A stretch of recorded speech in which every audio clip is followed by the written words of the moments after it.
have your engagements down perfectly, or you will get run over in the longer fights. And I wonder whether this is going to be a flex pick, because Alex does have some form of control over the early game for this AHQ roster. I actually think it's why their early game looks better than their mid game. And I would like to see Qiayana in the jungle. From what I've seen so far, has had a lot more success with the ability to roam around the map. Rainbow went Moby Boots Rush yesterday, and then laned for another 5 to 10 minutes after the fact, which I wasn't necessarily a huge fan of. So I think that they need some proactivity. I would like to see some pushing lanes and, you know, open up the map quickly. I do really like the first two picks here as a response to TL. You know, when you think about priority for them in the bot lane, it's Kaisa, it's Xayah. Xayah, you know, is more safe against these types of assassins because you can reactively use your ultimate to try to avoid a lot of the damage coming through if you're going to get dove upon. Gragas, really high priority jungler, and I'm not sure that Ysera has the confidence to take a Rakan away from CoreJJ. At the same time, I do think that if you've already got an AD assassin, you do want some form of magic damage in the bottom lane to be able to mix up your damage archetype. So I would like to see them go towards Kaisa, which they do, because I think that this now takes the pressure off Ziv. He can play an Nara if he wants. You know, he can have a Kaisa that can build that full AP and still be completely fine in how your damage is weighted throughout this game. Well, Renekton now being considered, probably the latest we've seen a Renekton in a draft thus far as Team Liquid looking at it. Impact with an opportunity to get a very strong laner and continue his dominance here at Worlds so far. Yeah, and Renekton has been very successful. It is actually going to be the Rakan, because if you don't go Rakan there, it's going to be banned out in that next phase. But Renekton, you know, is still a possibility if it gets through the bans, because it is actually sitting at 3-1 in the World's Group Stage, has been very effective. The sole loss was Damwon, I do believe. No, it was Griffin. Oh, my mistake, Griffin. He had a rough game, okay? You guys stop being mean. What do you mean? I was patting you on the back. I was trying to cheer you up. I know, it felt patronizing, but that might have been due to the first 3 letters of the word. Bans taken a while as the Aurelia finally comes in for Team Liquid. And now AHQ wondering what they need to take away. I mean, I think the Renekton is something that they could look at banning here, as it was hovered for a long time, but it is going to be the Gangplank instead. Yeah, they are going to be targeting Impact here a bit. Aatrox still available, something he could go pretty heavily towards. Renekton an option, Jason option. So, you know, Impact certainly isn't just pigeonholed into this one champ, but Gangplank traditionally has been his best performing champion and also really suits the style that TL likes to play. They want to play weak side top lane, focus towards the bot, and GP assists, and does that very, very well. Especially with the first 3 picks they have, right? Like, this is just the wheelhouse of being able to get into that bottom lane and set up very simple... Okay. Team Liquid don't really mind. That I mean, we'll get some information, but it looked like it was just timed out, and that's certainly a mistake. You know, there's really never a reason to not use a ban, even, you know, in a situation where you don't feel like something's high priority, then you can ban something there's a 0% chance that you're going to play, and it's still an advantage. So certainly a mistake, it seems, there from Team Liquid, and it appears that we are continuing forward in pick ban. Yep, doesn't look like it is going to be a misdraft or anything like that. And you can see that at least DoubleLift is not going to be saying anything. Is Jensen going to go back to definitely old comfort in the Orianna? And also pairs up very well with the Rakan, right? We already have explosive engage here. You have wave clear with the Orianna. The Rakan, the Gragas, both can be diving in, pairing up with that Orianna. Certainly follow-up CC is there as well for Team Liquid. So this is really tried and true Team Liquid style. They're going to be saving Impact's pick for last here to try to preserve some safety there from on the top side. Yeah, and if we do see this in Italy, it's going to be... No, it's not. It's going to be a Sylas. I was going to say the CC setup that is there for Italy this game, with the ability to have a point-click CC on Qiayana as well as Nautilus, can set that champion up for a lot of success. Rumble Qiayana. Ooh. It's happening once again. Looks like that is going to be jungle Sylas potentially, unless he's going to make a trip towards that mid lane in replacement for the Qiayana. Still some flexibility for AHQ as, yep, Team Liquid, they may as well go back to the Crocodile here. 10 seconds on the clock. But this will be a very standard, extremely comfortable composition for Team Liquid, and they will lock that one away. We mentioned that late game scaling is a big thing for Worlds 2019, and Team Liquid have that in spades. Yeah, they certainly do, but I don't necessarily think that they just automatically lose out on any of these mid-game team fights either. So I think that this is a really great crafted draft coming through from Team Liquid, and it has all the right recipes, right? It's got a good weak side top laner that can play aggressively if he gets lane ganks. It's going to have DoubleLift and Jensen set up for a lot of this teamfight success. Yeah, it really is. And I mean, I think this is the bread and butter for Team Liquid, right? This is how they have won 4 straight championships in North America. You can see that AHQ was trying to deny the proactive picks from Jensen, though, targeting the Akali, the LeBlanc. Those are kind of the main go-tos for early game power and priority that Jensen will look towards, because AHQ wants to scrap. They want a team fight. They want to try to get things going. But to your point, as long as you're at 6, as long as you're on 1 item, Team Liquid's looking great in those 5v5s. Not to mention the top side of the map. I mean, I think that this Renekton is going to be really, really strong, much like Longxing was yesterday, with his Renekton being able to bridge towards top side advantages. Actually, it wasn't yesterday, day before that, I tell a lie, but Team Liquid certainly with a lot of tools to get them towards Orianna 3 items and the 3 items on their Xayah. Let's see if they can as we get into the next game.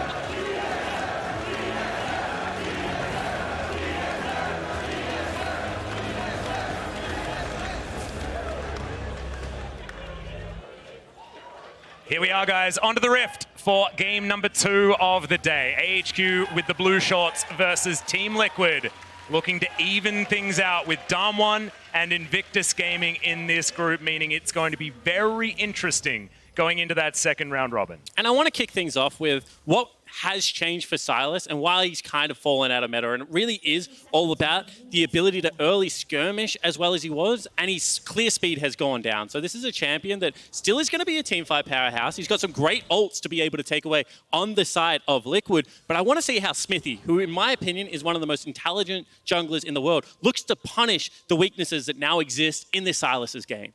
Yeah, and I think, really the best way to judge is Xmithie having a successful game or not is what did the other jungler get done, right? Because this is a guy that oftentimes is not looking to just solo carry, to farm it out and just dominate the game himself. He's looking to neutralize the opposing jungler and enable, his superstar carries here for success to be able to get to those items where he knows DoubleLift and Jensen are going to be able to take over in a lot of these games. And let's get realistic. If AHQ's comp hasn't done anything before 12 minutes, it's probably been a very, very bad game for AHQ. They need to be able to stagger these objectives, be able to attack the top side of the map, especially because if it left isolated, Rumble versus the Renekton can turn into quite a nightmare.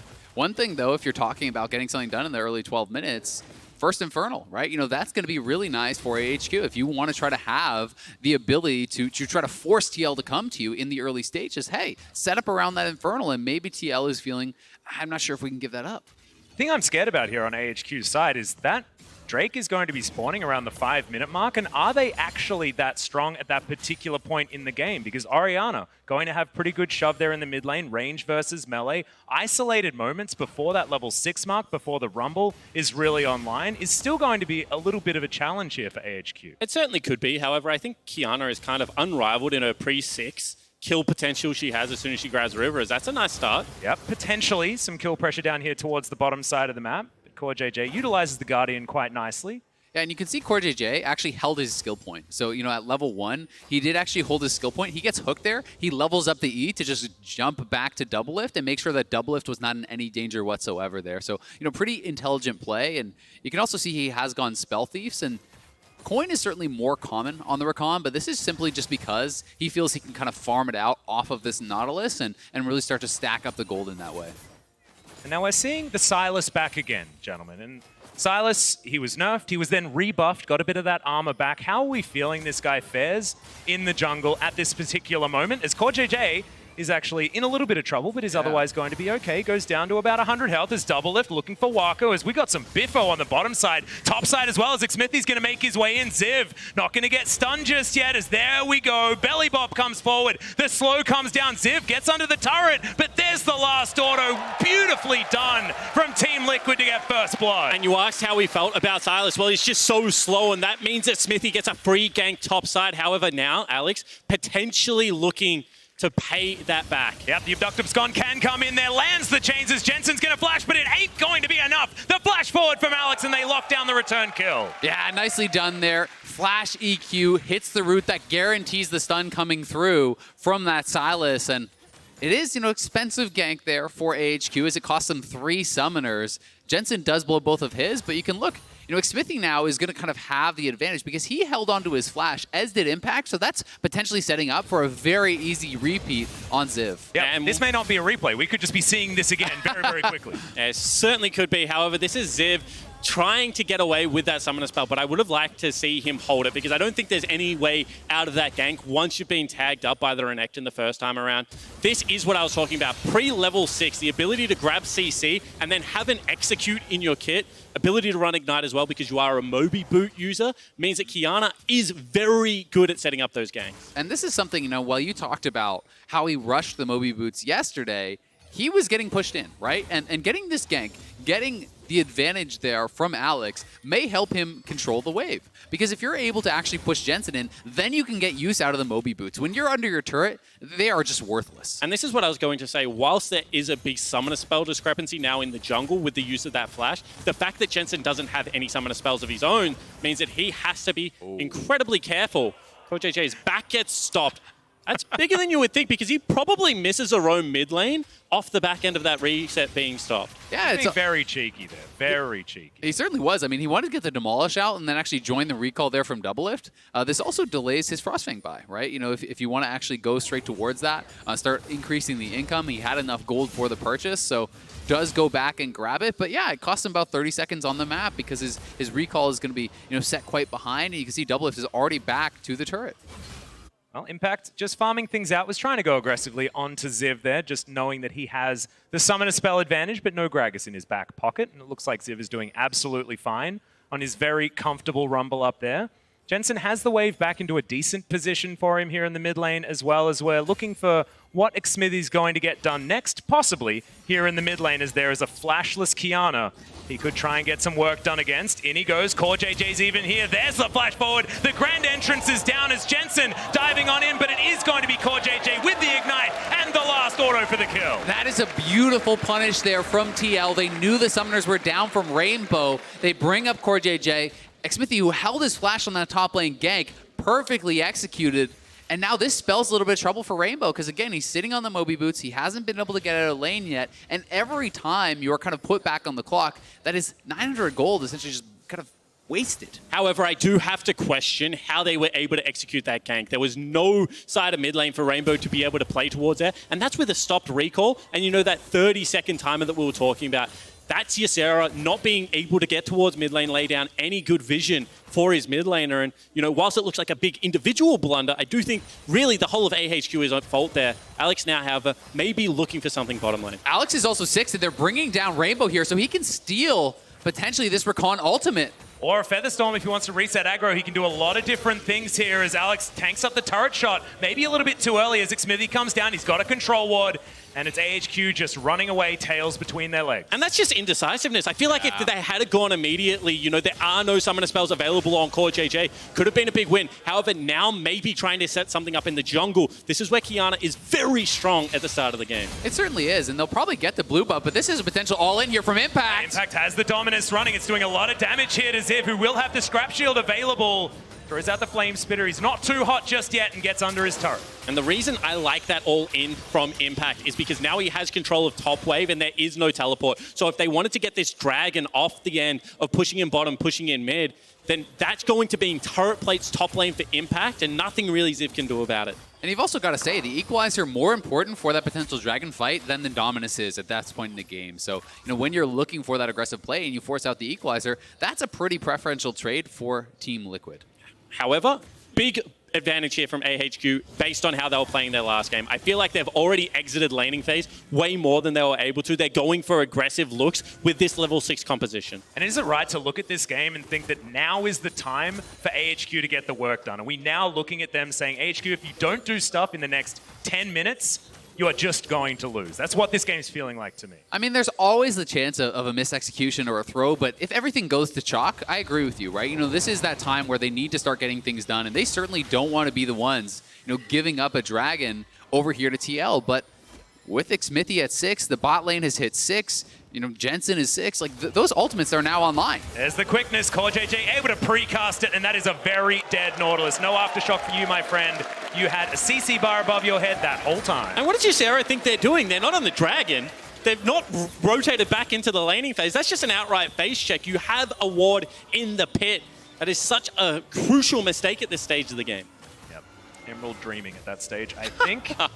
As thankfully I got 2 WoW aficionados on the desk with me. As Ziv clearing things out towards the top side, wishing that he could use that R button in a dragon fight coming up, because it is the dream Drake for AHQ. They should be able to get it based on how strong their composition is, but now they're going to have to fight themselves into a position in order to utilize it.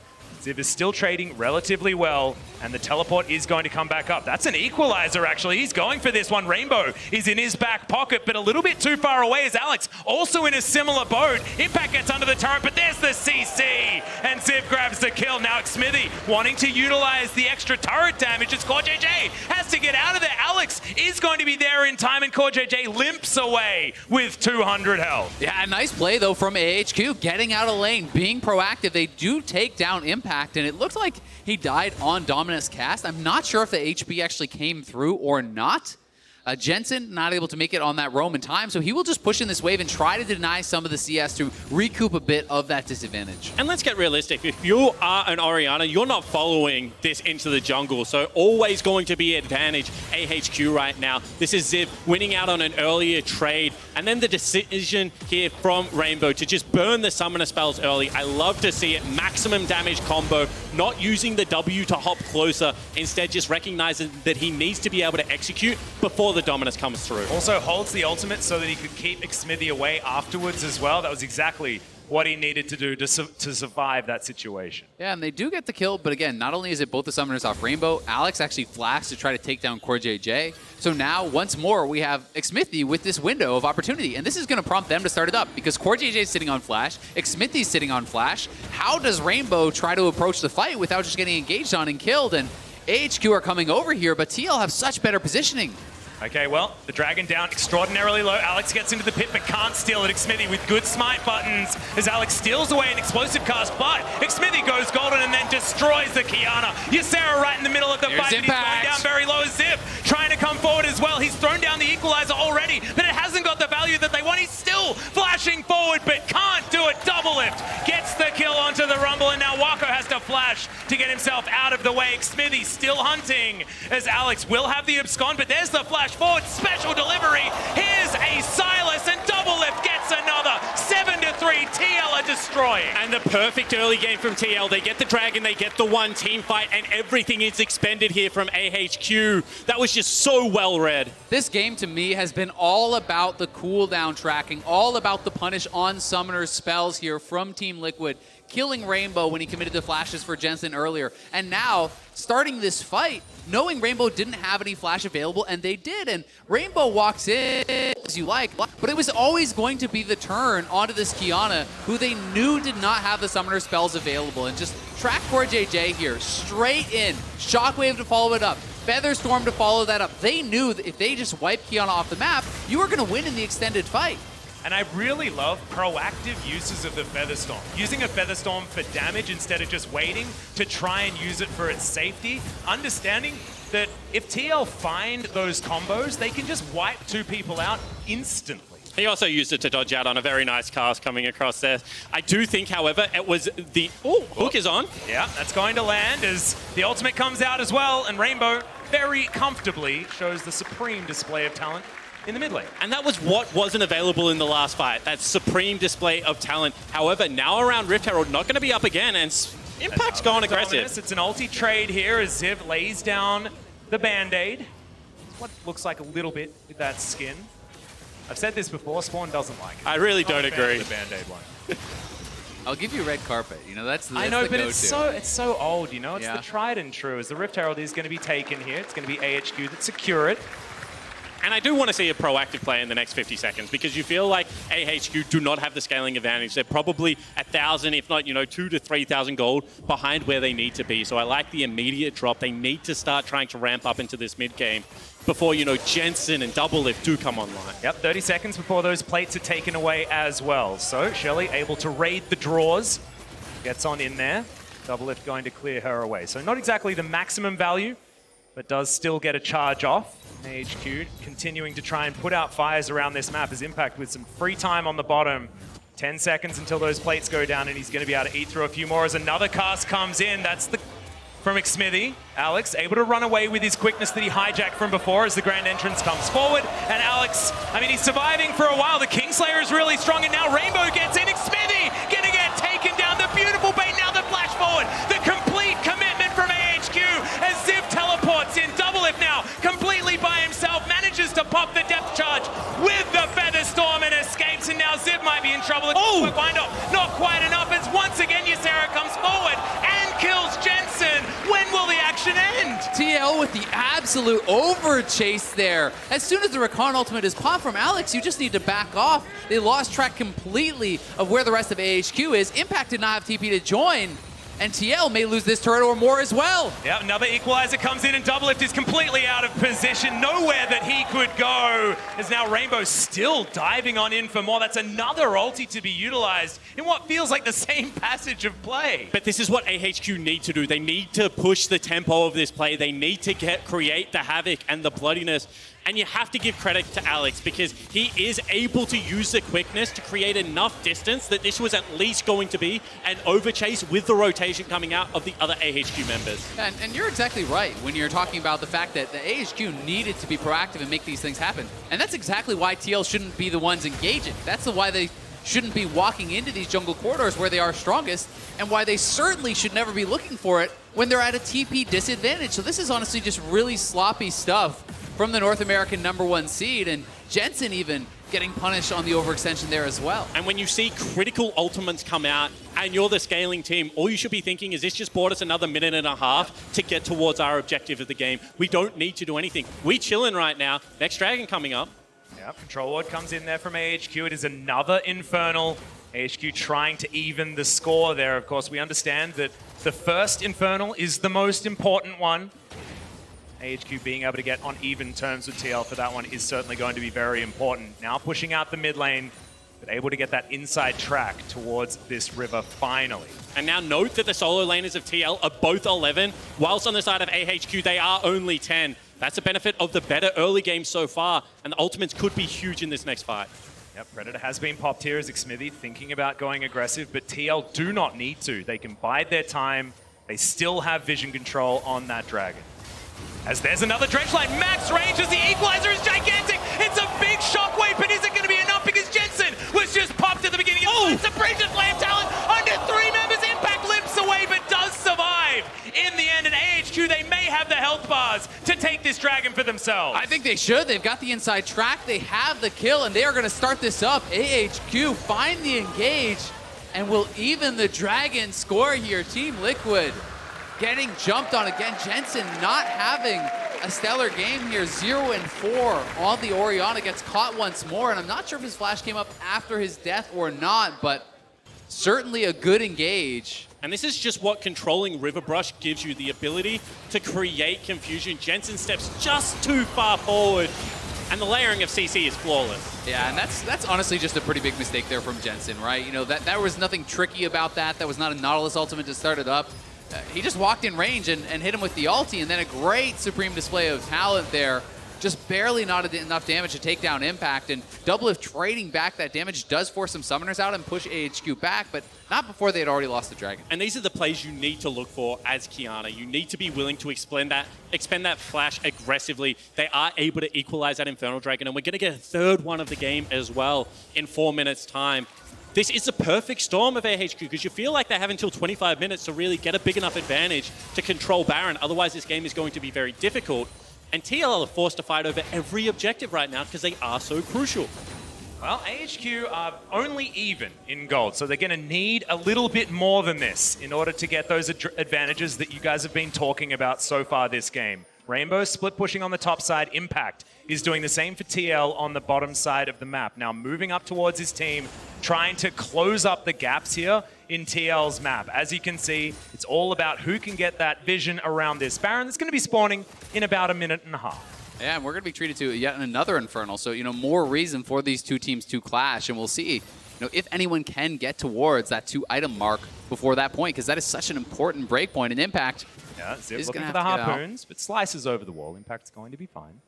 And in the 1v1, Impact has done very well this game. However, that play that he didn't have teleport, that AHQ went for on the top side of the map, has meant that Ziv now has 4 kills. And building towards that Liandry's Torment, which as far as Rumble is concerned, is just the be-all and end-all of the item build. Once you have it, you are well and truly online.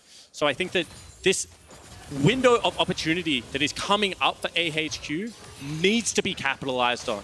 Oh, another max range dredge line onto Xmithie. He flashes, but there is still going to be that depth charge, and Wako has a killer instinct, and he's going to use it. Takes down the fat man in the jungle, and now AHQ move up towards top side where there's an outer turret waiting for them. Impact could be an issue. We'll see what AHQ is going to do about it. Yeah, he certainly can. I mean, despite the 4 kills, he's still ahead on gold, but these picks from Ysera, back-to-back hooks, netting them kills, means not only do they get the kill, Jensen has to now back off because he doesn't have the support of Xmithie, so they're going to lose the top lane turret. They're going to get a kill. Team Liquid don't really get much back at all besides a little bit of damage. Yeah, and if you could continue to create this trade, a little bottom lane chip damage for control of the top side of the map where the Baron is going to be spawning, where you can force the repetitive face checks coming out of TL members, AHQ need to be able to make that gambit. Sure, eventually Impact is going to take, the turret and then the base, but if they're not able to create these picks, then the game will stagnate. We've seen that happen too many times for AHQ. I want to see them continue to play this aggressively. Yeah, I really want to see them play proactively, especially now, because that Liandry's Torment that you were talking about just comes in from Ziv. You've got 2 of those lethality items in for Rainbow as well. Very close to getting Wako online. Also, it's often 3 items that you look at, but these first 2 are going to be pretty good, and once that transformation comes in, everything's going to be great for the Kaisa. AHQ, if you're going to fight, I think now is about the time. They've even got a lot of that CDR already built up onto Alex. Yeah, I completely agree, right? 2 items on mid and bot before TL. Yes, TL is going for some more expensive items, but IE completed as a made into a liar there by DoubleLift. But, this is one of those opportunities, I think, where relative power is going to be the most in their favor, really, as it's going to get this game. And the goal should just be kill DoubleLift. If you kill DoubleLift, then the item discrepancy is actually massive in favor of AHQ. And if you have a look at the tools, they do have the ability to do that. Now, DoubleLift has his flash and his ultimate available, so I'd like to see, potentially an aggressive ultimate from Ysera onto him before even the fight maybe starts to try and burn at least one of them. Now, you can see, though, TL is here first, and Rainbow was pushing up on the top lane, so TL will lose some of those minions, but as a result, they have, kind of the first look towards the Dragon Pit. They have some vision around this, they have a pink ward set up, and it's going to be AHQ having to check into them, which can be a very difficult situation if they can maintain control. However, they do have the wards to be able to do for it. You can see that group first. Another flash forward. This time Ysera doesn't get the dredge line. The depth charge is in as DoubleLift takes down the support. Already in this fight, AHQ, they wanted the fight, but you can't do it if you're going to botch it like that. Yeah, Ysera was feeling himself. He hit a couple of those big hooks in a row. This time looked for the flash. It doesn't even cost the summoner from TL. He just straight up missed it. And this should be Team Liquid's Dragon on spawn here.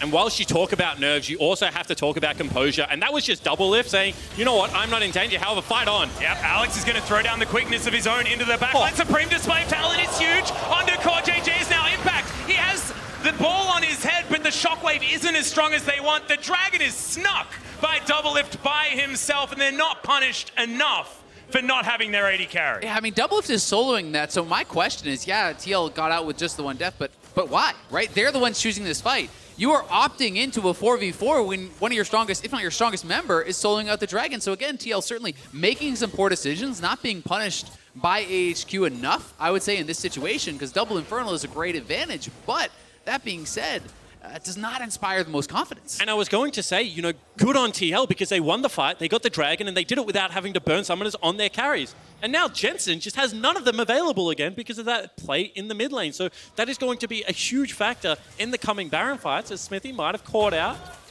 Well, Rainbow's actually looking to try and start the fight here. Is going to go invisible as the Chilling Smite comes down. Rainbow not an option. It is going to be the shutdown with Command Dissonance there from Jensen. Just out of position there as Rainbow as we have a look at this mid-fight once again. The fight that should have never happened. Yeah, I mean, this is kind of just the dash in from Impact. Fairly bold. And Alex, you have to give him some credit. Utilizing the stolen ultimates quite well. Goes through with the Rakan ultimate, CCing up a lot of the members, and then Rainbow comes in with the Supreme Display of Talent, knocking down CoreJJ. And isn't it just so fun to see Qiayana exist in this state in League of Legends? Able to go towards a triple lethality as well. That's a weird word. Just pushing 3 people into a wall and nearly one-shotting them all is certainly interesting. Yeah, well, Jensen now going to be fighting against Alex. He hijacked himself that shockwave as now he's just diving on in. We'll have another Kingslayer, but the cavalry has arrived. There's so many shields, and Jensen just wanders away and watches DoubleLift get the kill on the AHQ jungler. That's got to be a tilter there for the AHQ jungle member. That Alex was so close to getting that 1v1. Yeah, he certainly was. The phase rush making quite a bit of a difference there for Jensen, proccing that and being able to pull away, but Alex is using these stolen ultimates so well. You know, timing his shockwave to pull Jensen back on himself in what was supposed to be the disengage for Jensen. And once again, you can understand the aggression. Maybe a little bit puzzling because it is jungler versus mid lane, but if you generate that pick, then all of a sudden you can turn towards a Baron. You can split the map in a way that is very hard for TL to approach, but credit to the Liquid this time around. They were able to rotate their thirst. Well, now AHQ going to be able to utilize the advantage. They're even on kills. They're not even on dragons, but now they're able to open up the map in the mid lane. They've still got a bit of a gold lead and really do want to convert it into even more. It's about snowballing the game from this stage for AHQ so that TL can't get online as we have a look at this one more time. Yeah, flashing on top of Jensen here to create that shockwave scenario is a really nice play. However, you can see that the rotation is just seconds quicker. The teleport is coming out and Nautilus, Kaisa are there, but it's just the Liquid players that are able to show up first and save their mid lane. Now moving up to this Baron as well. As you can see, there is vision available for AHQ, but not for very long. TL cleared that one out, and it feels like they're first to every objective. Every dragon fight, it's been TL's wards that need to be cleared as that is a point of contention. AHQ just a little bit behind in this mid game, trying to get that control that their comp needs. Yeah, and something pretty key to note is no teleports are available for either team, right? It is just the one taken on each side. So if anyone shows bot lane, this could prompt the Baron rush from TL, but Rainbow is trying to set up a flank. They want to get mid lane control and then have TL funnel back into that mid lane and a potential Rainbow flank. Impact had that wave pushed out towards the top side of the map, but he's going to regroup with TL. They're feeling frisky at this stage as Ysera once again looks for a hook, doesn't get it.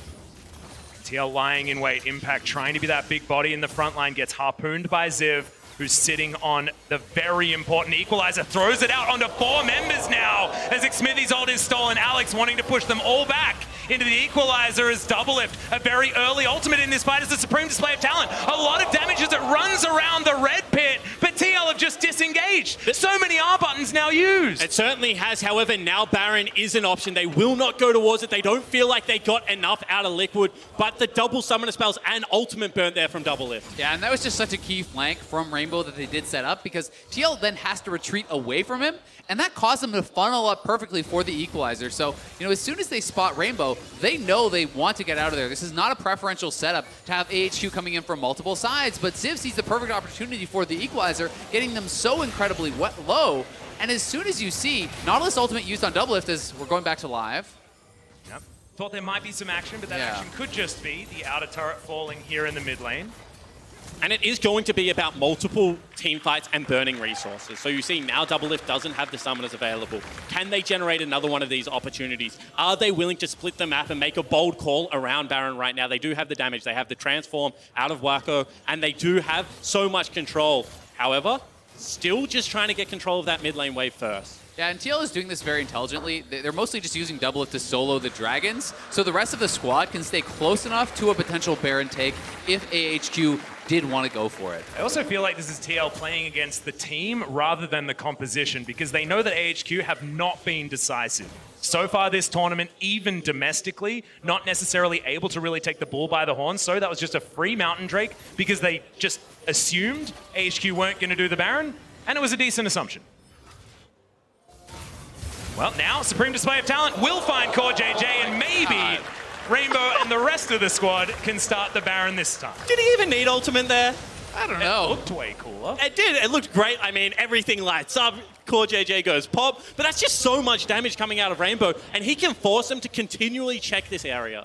Maybe he didn't need the Ignite, perhaps. As we're going to start this fight one more time. Another Feather Storm from DoubleLift. He does do a fair bit of damage with the Blade Caller. Not quite enough value that you want, but he stays alive for so long. Eventually, he's going to be taken down by Rainbow in the backline. Impact's getting work done, but that's not the fight that the big crocodile needs to be in an AHQ. They get the target they want. They only lose Wako. Yeah, critically, though, that Wako kill means they can't actually take the Baron, right? So TL certainly are getting pressured very heavily. AHQ turning in a much better game than we have seen from them thus far, utilizing these jungle corridors so incredibly well. But once again, I do have to question the ultimate prioritization in this team fight from Ysera. Let's take a look at it. They have the opportunity to CC DoubleLift after he comes down, but he expends it on Jensen, who is already split from the fight. That means so much damage comes out of DoubleLift, and they're not able to turn onto the Baron because health bars are so low. I feel like even if they had lost Wako, if everyone else is full health, they can probably at least bait another Baron fight. Yeah, I definitely agree. And it's one of those situations where I think his read is, DoubleLift is dead for sure. Let's get the other prize too, right? And sometimes in those situations, it can be better to just commit the additional resources into the one member to kill them off immediately because, as you're pointing out, DoubleLift did huge damage in that fight. That should have been a 0 damage Xayah. Just CC'd from start to finish, should not have been able to get any abilities off, but that's just really well played from DoubleLift, expending the maximum resources to be able to swing that one for his team. I mean, after the Feather Storm, you should just be able to ult in and then press Q once, and the Xayah is dead. So I completely understand your call there. AHQ still on this map, still with a lot of priority as we move up this mid lane. Xmithie standing on top of a ward. AHQ not going to run towards him.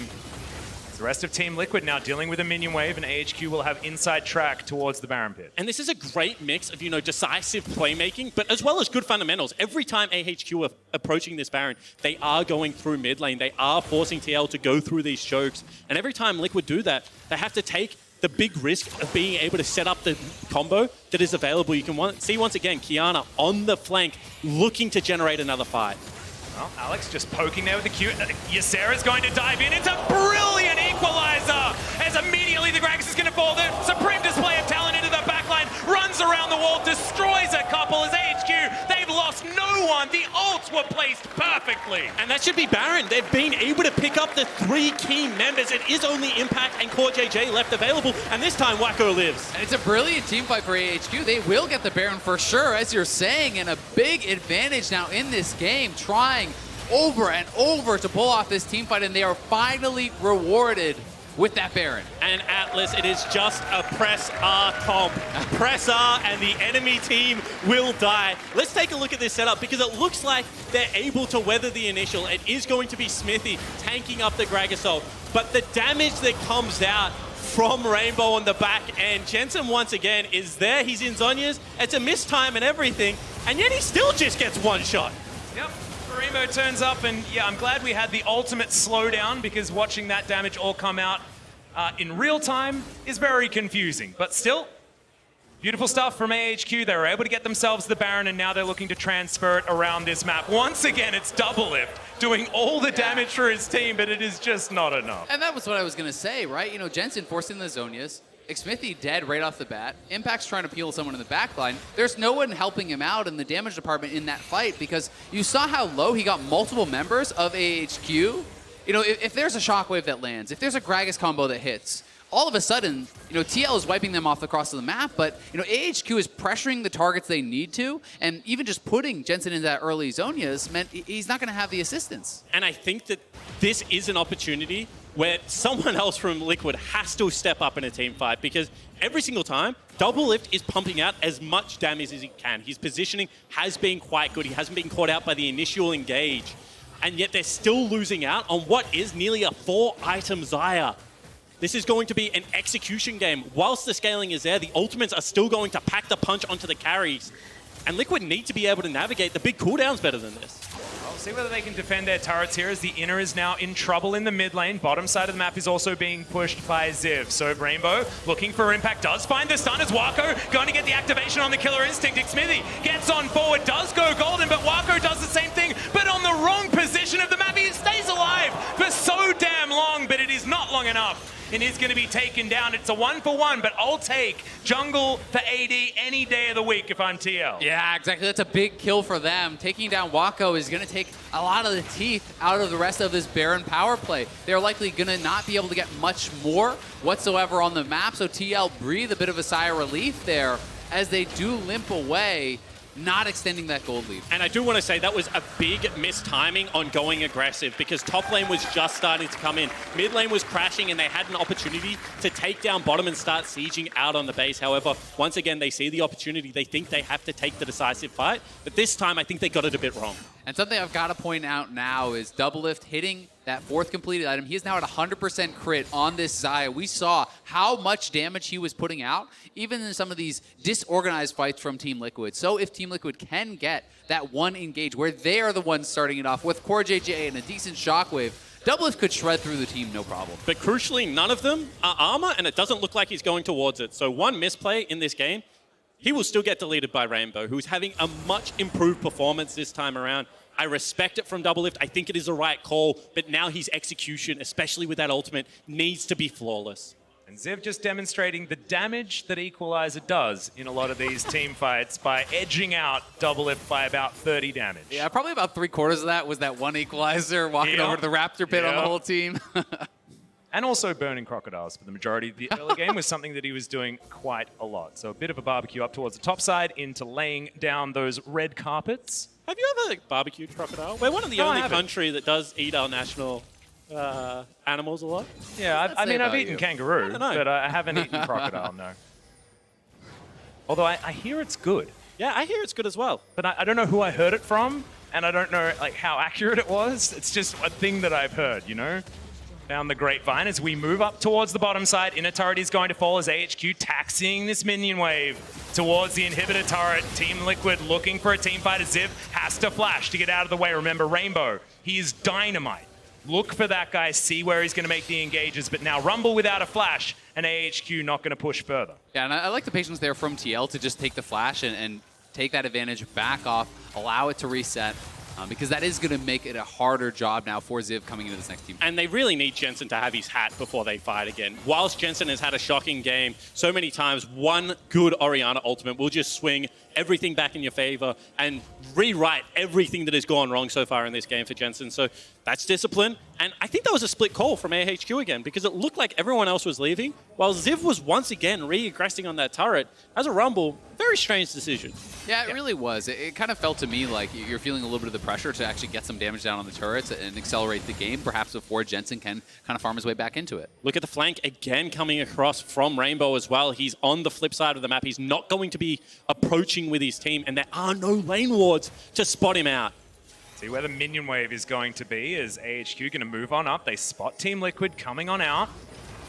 They don't have eyes on absolutely everyone, but another dredge line is going to land on DoubleLift once again. A huge supreme display of talent. It is complemented by the equalizer, and now Impact's trying to fix it, trying to restore balance, but he can't. He just takes down the Nautilus, and AHQ have found another beautiful team fight. I mean, that should be the game, honestly. There's potential here for them to just run it down with 4 members alive here. Only Ysera is missing. It's going to be up to Xmithie and Jensen. They'll have to clear out these waves. At the very least, AHQ can retreat to the Baron, but they want the game. And you can see that it is going to be cannon still up. However, that's over aggression. Yep, Rainbow is going to go down to the GA. Xmithie still going to be there. He's still got damage. Jensen as well. And they are going to be able to defend for now, but it should be Baron as it just spawned. But that's a misplay. If you cannot end, that is a massive piece of utility gone from Rainbow. No longer going to have the GA available. Means the next fight, he cannot play that aggressively. Yeah, certainly the case. I mean, he's positioning that aggressively only because they want the win. And now with him this low,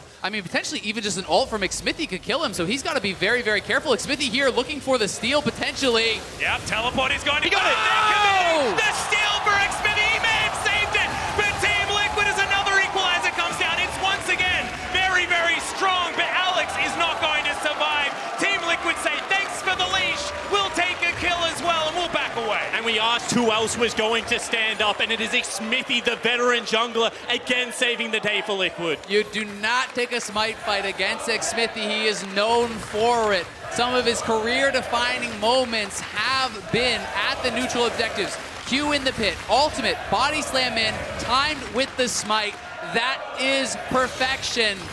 And Xmithie keeping Team Liquid's hopes alive in this game. And you can see that Alex wasn't able to use the smite in that play as well. However, does steal a nice barrel to ensure that 4 members remain alive. This game still far from over. 14 seconds on the jungler.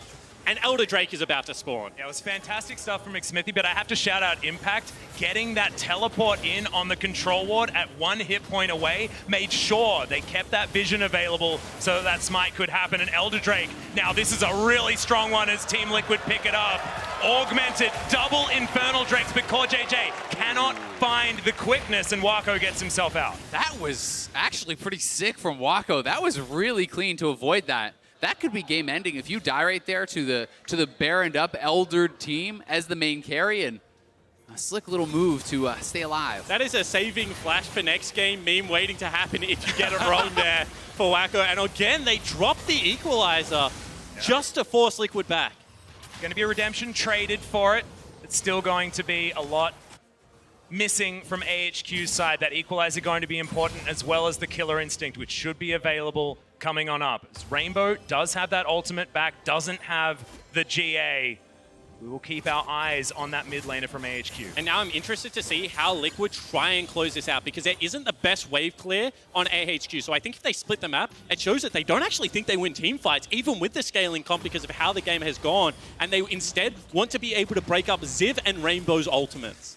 Now, that being said, it's going to be a lot more difficult for AHQ to execute when TL is running straight at you, right? AHQ has been pulling off a lot of these fights in the jungle corridors where TL has been funneling into them, and now TL is on the aggressive. They are the ones pushing forward, and as long as they keep vision of Rainbow coming at these angles, TL should be the ones in control. And a lot of the time, it's actually the destroyed turrets that start to provide the areas for Qiayana ult. You have to be able to push them back slightly. Teams are not going to retreat through the jungle. Have to give TL more credit than that.